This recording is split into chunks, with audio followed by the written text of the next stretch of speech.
Once upon a time, in a bustling village nestled between rolling hills and a sparkling river, there lived a wise old clockmaker named Tobias. Tobias was known throughout the land for his intricate and magical clocks that could measure not just time, but also moments of joy and sorrow. His most prized possession was an ancient clock known as the Heart of Time, a masterpiece that was said to hold the secrets of time itself.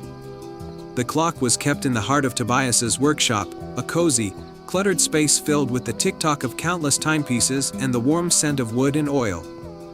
Tobias had an apprentice named Lila, a bright and curious young girl who had been learning the art of clockmaking for many years. Lila admired Tobias greatly and dreamed of creating something as magnificent as the Heart of Time one day.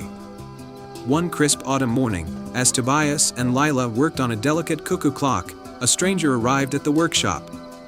He was a tall man with a cloak as dark as midnight and eyes that gleamed with an unsettling light. He introduced himself as Mortimer and claimed to be a collector of rare and magical artifacts. "I have come to acquire the Heart of Time," Mortimer said, his voice smooth and persuasive.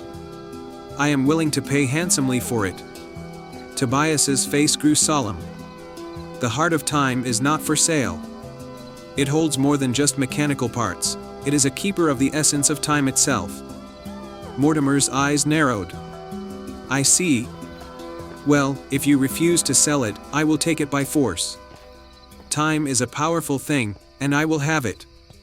Without another word, Mortimer cast a spell that sent the workshop into darkness. When the lights returned, the Heart of Time was gone, along with the stranger. Tobias was distraught, but he knew that recovering the Heart of Time was crucial for the balance of time itself. He turned to Lila, who was standing by in shock. "Lila, you must retrieve the Heart of Time. It is essential that you go after Mortimer and bring it back." "I will guide you with these instructions," he said, handing her a parchment with cryptic symbols. Lila accepted the challenge with determination. With Tobias's instructions in hand, she set out on her quest. The parchment revealed a series of clues that led her through a mystical forest, across a shimmering lake, and up a steep mountain path. Her journey was filled with trials. In the forest, she encountered mischievous sprites that tried to lead her astray. Using her wits, she solved their riddles and continued on her path. At the lake, she had to cross a bridge guarded by a wise old turtle who tested her patience and kindness. When she proved her worth, the turtle allowed her to pass. Finally, on the mountain, she faced a treacherous climb and a storm that tested her resolve. Each challenge brought her closer to her goal, and Lila's courage and ingenuity saw her through. Eventually, she arrived at an ancient castle, where Mortimer had taken the Heart of Time. The castle was surrounded by an enchanted barrier that could only be breached by someone with a pure heart. As Lila approached the castle, she saw Mortimer standing before a grand clock, trying to harness the Heart of Time's magic for himself.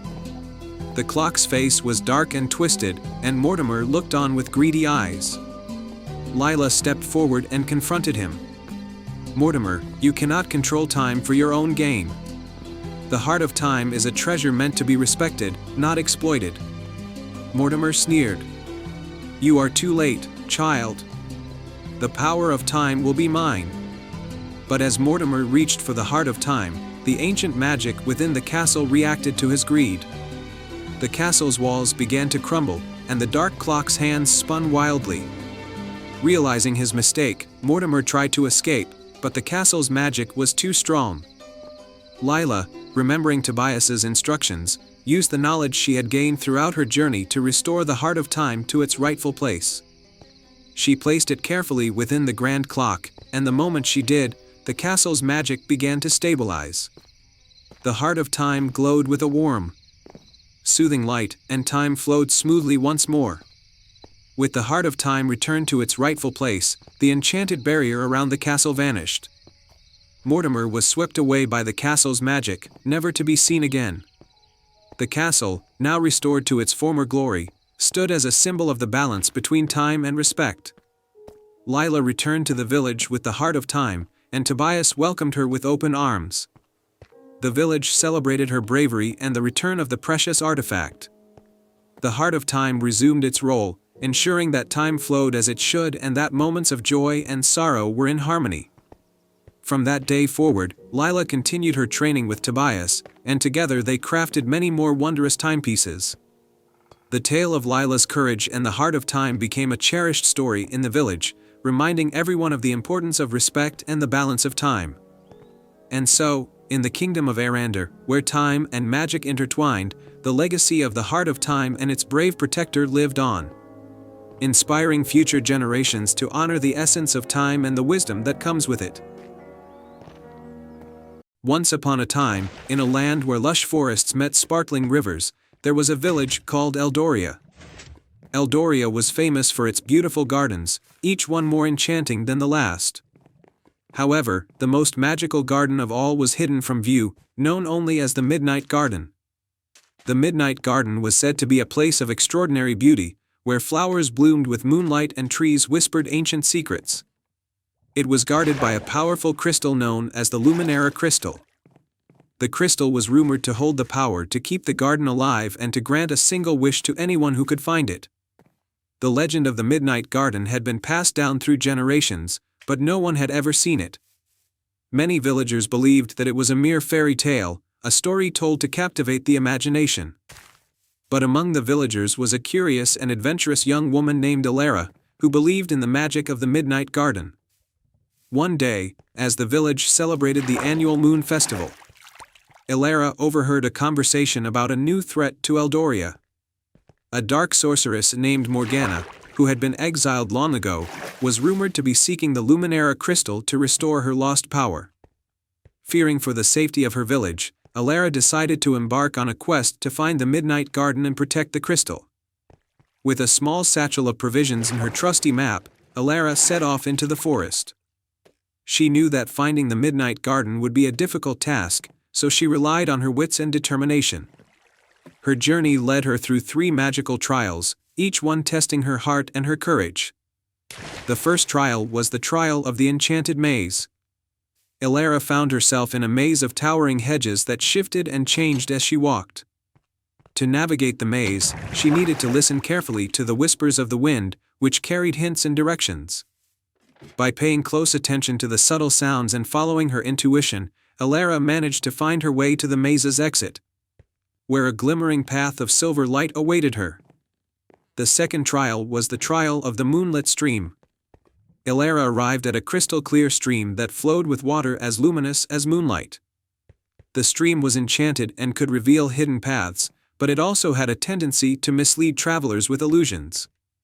To cross the stream safely, Elara used a small mirror she carried with her to reflect the true path and dispel the illusions.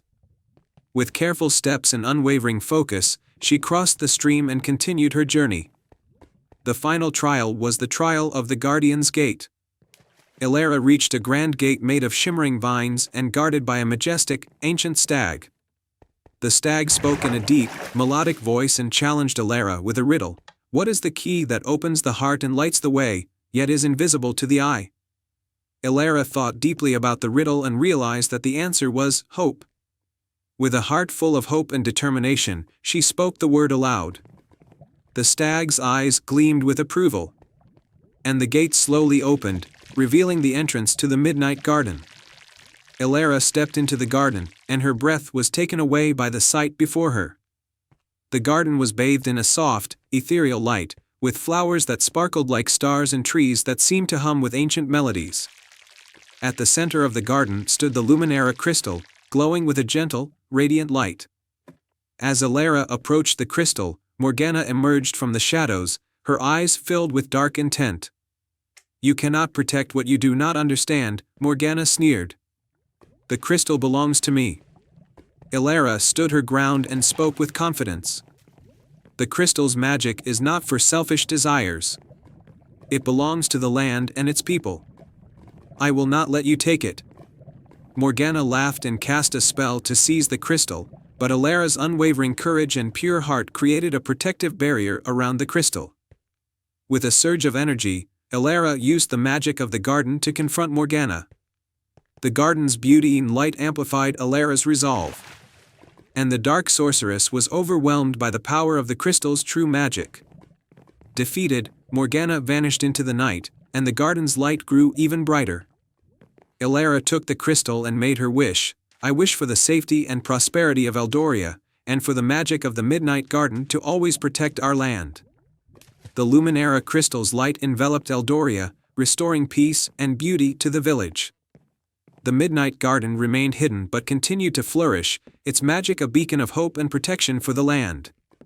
Elara returned to Eldoria as a hero, celebrated for her bravery and selflessness.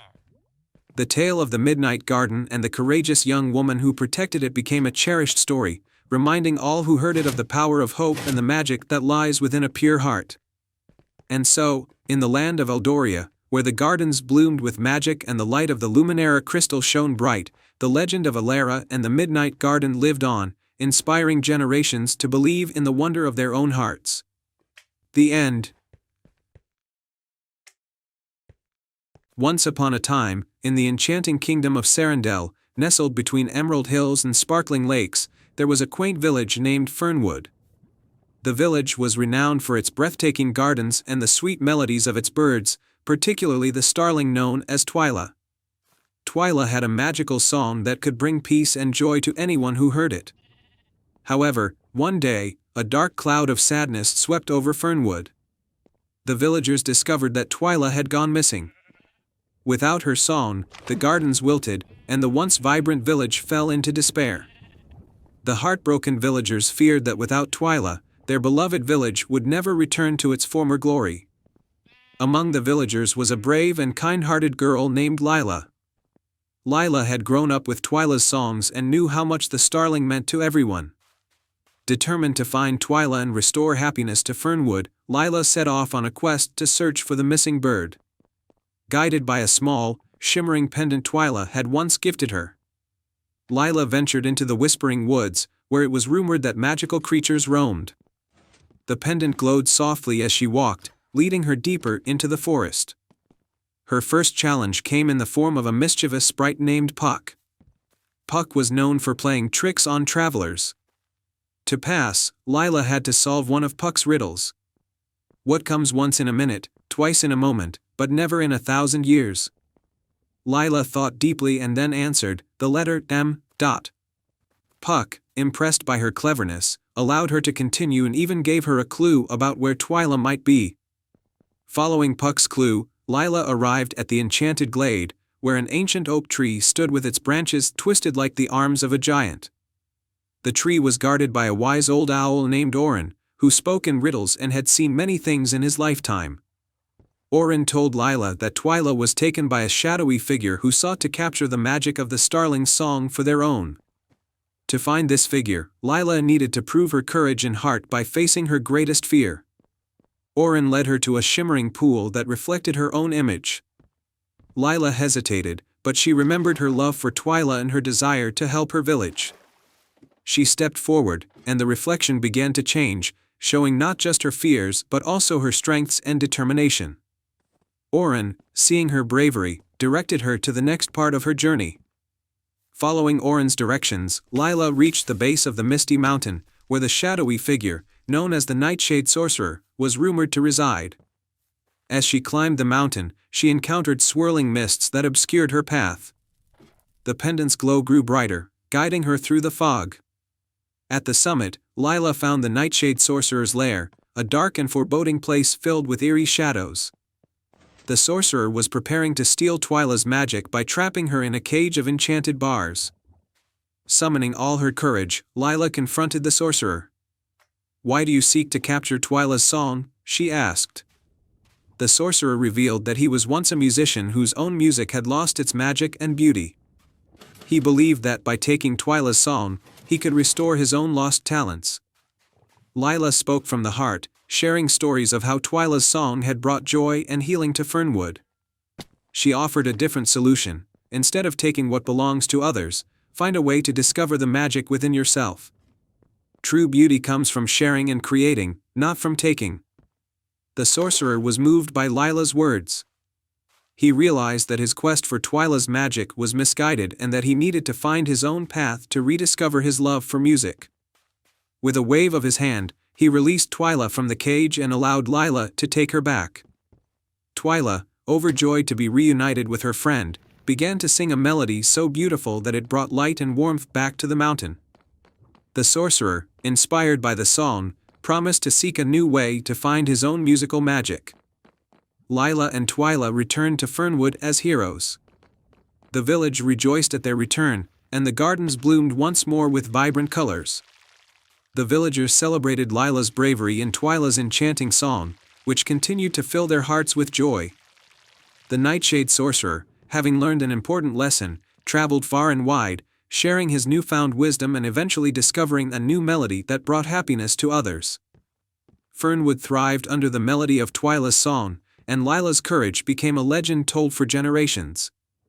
And so, in the kingdom of Sarendel, where the magic of a single starling's song could change lives, Lila and Twyla lived happily ever after, their bond forever cherished by the people of Fernwood.